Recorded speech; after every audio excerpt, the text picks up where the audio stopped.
آج کا پیغام شروع کرنے سے پہلے میری یہ درخواست کہ جنہوں نے ابھی تک میرے اس یوٹیوب چینل کو سبسکرائب نہیں کیا ہے تو براہ مہربانی سبسکرائب کر لیں اور ساتھ میں بیل آئیکن بھی دبا دیں۔ شکریہ۔ السلام علیکم، حنیف سلیمان بول رہا ہوں۔ آج میں آپ تمام کی خدمت میں ایک لازوال شخصیت کی وہ کہانی بتاتا ہوں کہ جسے آپ سب جانتے ہیں، لیکن مجھے وہ بتانا بھی ضروری ہے۔ عبدالستار ایدھی۔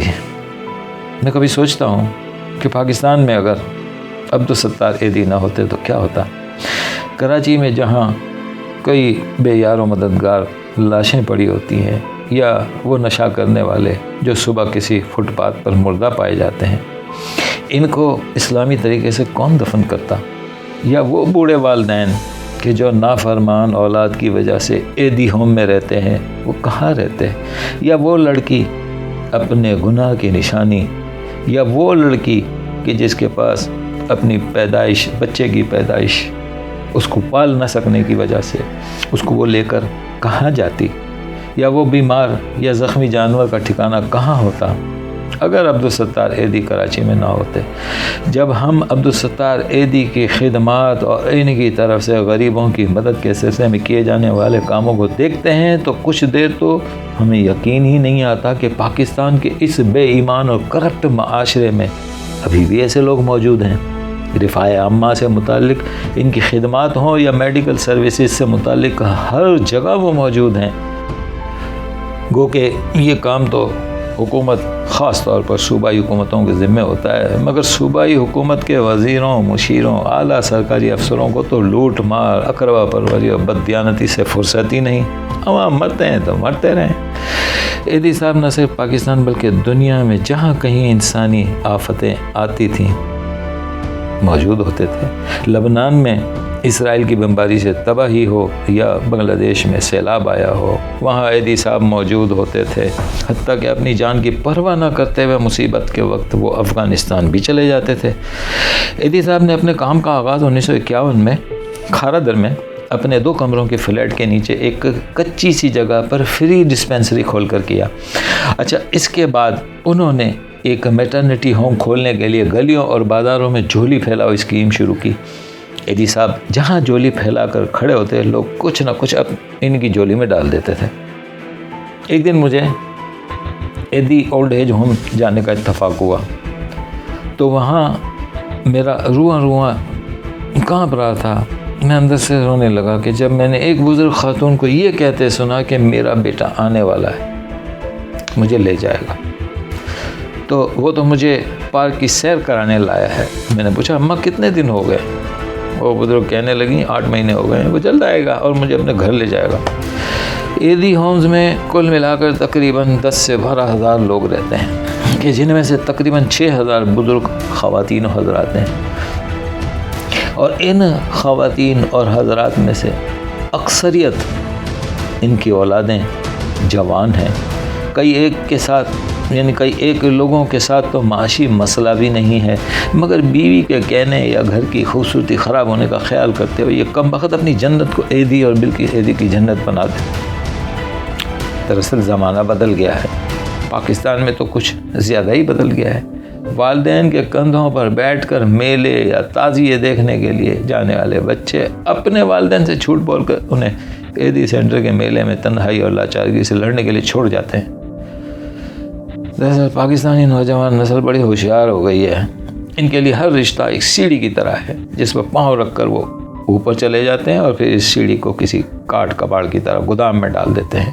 جن بچوں کی چھوٹی بڑی خوشیوں کے لیے ماں باپ اپنی محنت سے کمایا ہوا ہر روپیہ اپنی خوشی سے خرچ کر دیتے ہیں، وہی بچے بڑے ہوتے ہیں تو ماں باپ انہیں بوجھ لگتے ہیں، اور پھر بیوی کو خوش رکھنے کی خاطر وہ یہ بوجھ ایک بیکار کچرے کی طرح ایدھی سیٹر ڈالاتے ہیں۔ پتہ نہیں کیوں نوجوان کو یہ بھی خیال نہیں آتا کہ کل اس نے بھی بوڑھا ہونا ہے، یہ جوانی تو چند روز کی ہے، پھر کیا ہوگا۔ ویسے بھی پاکستان میں بوڑھا اور غریب ہونا جرم ہے۔ مجھے جتنے بھی لوگوں سے وہاں ملنے کا اتفاق ہوا، ان میں سے اکثر یہ کہتے ہیں کہ وہ ہمیں کہتا تھا کہ یہاں سے جلدی لے جائے گا، کوئی تفریح کے بہانے تو کسی کو اپنی ماں کو آئس کریم کھلانے کا دل چاہا، کسی کو باپ کی کھانسی کا خیال آیا کہ علاج کرایا جائے۔ میری ایک پڑھی لکھی خاتون سے ملاقات ہوئی کہ جنہوں نے سن 1948 میں میٹرک کیا تھا، کسی بڑے سرکاری افسر کی ماں لگتی تھیں۔ کہنے لگی کہ میرا بیٹا کہتا تھا کہ اماں آپ کو آب و ہوا کی تبدیلی کی ضرورت ہے، اس لیے وہ مجھے یہاں لے آیا۔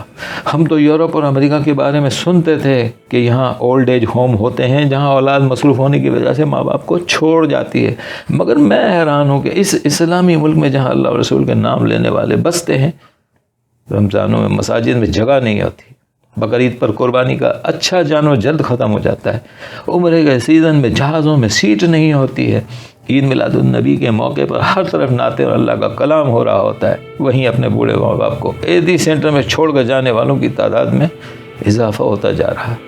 خود میرے ایک عزیز اپنی ماں کو آخری وقت میں اپنے ایک غریب رشتہ دار کے گھر چھوڑ آئے تھے۔ میں تو یہ سوچ کر ہی لرز جاتا ہوں کہ اگر ہمارے ملک میں عیدی ٹرسٹ یا اس سے ملتے جلتے دوسرے ادارے نہ ہوتے تو پھر کیا ہوتا؟ ہمارے حکومتی ادارے بے ایمان، کرپٹ اور تباہ و برباد ہو چکے ہیں۔ پاکستان کے عوام کے ساتھ، پاکستان کی عزت کے ساتھ کچھ بھی ہوتا رہے، ہمارے ادارے سوئے رہتے ہیں۔ ہمارے حکومتی اداروں کو تو اس وقت بھی شرم نہیں آتی جب گھانا کی غریب حکومت، گھانا ایک ملک کا نام ہے، اس غریب حکومت نے عیدی سینٹر میں لاوارث کی حیثیت سے رہنے والی پہلی پاکستانی PhD خاتون بی بی قریشی کو مانگا کہ ان کو ہمیں دے دو، ہم نے ان کے لیے ایک بڑا سا محل مختص کر دیا ہے، کیونکہ doctor B B Qureshi Ghana سے تعلق رکھنے والے اقوام متحدہ کے سیکرٹری جنرل کوفی عنان کی استاد تھیں۔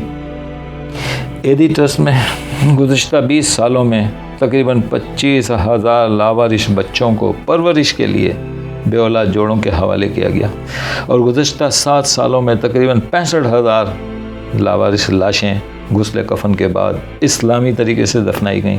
پورے پاکستان میں تقریباً 50,000 یتیم بچے پالے جا رہے ہیں، اور اسی ہی طرح دیگر رفائی کام عیدی ٹرسٹ کرتا ہے۔ اور اب چونکہ عیدی صاحب ہم میں نہیں ہیں، لیکن یہ ٹرسٹ اپنے حصے کا کام کر رہا ہے۔ اللہ عیدی صاحب کو اپنے جوار رحمت میں جگہ عطا کرے، اور ان کی واحد اولاد فیصل عیدی اور عیدی صاحب کی اہلیہ بلقیس عیدی کو ان کے نقش قدم پر چلتے رہنے کی توفیق عطا فرمائے، آمین۔